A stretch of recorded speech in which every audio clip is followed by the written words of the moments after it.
Ops, tay sa igsoon. Aduna ko'y ipaambit kanimo ag igsoon mayong adlaw diha kaninyong tanan sa labi na gyud sa imong pamilya. Aduna ko'y ipaambit igsoon nga pulong sa Ginoo igsoon na abay naglisod ba karas mo imong kahimtang, naa ba kay kawadon karon nga giatubang, naa ba kay mga problema, daghan bang mga pagsulay nga nabot sa imong kinabuhi.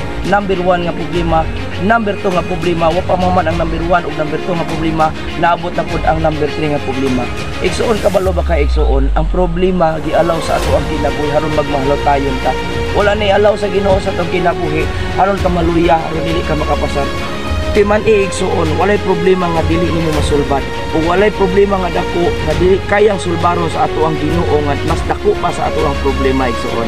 Basahon ako ang pulong sa Ginoon diha sa Santiago kapitulo 1 bersikulo 2 ang pulong nagingon. Mga igsoon, isipa nga bulahan kamo kung tanang mata nga pagsulay mo abot kaninyo kay masayod kamo nga ang inyong pagtuo gisulan lamang aron kamo magmalahotayon. Igsuon kung aduna kay pagtuo sa Ginoo.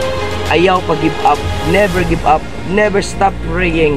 Keep on praying without ceasing. Kay igsuon sa imong problema karon, luyo sa imong pagsulay, lunlon nga kalipay.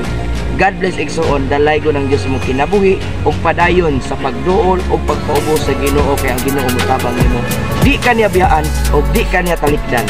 God si Ulunore, amping igsuon ug padayon sa imong pagtuo sa Ginoo.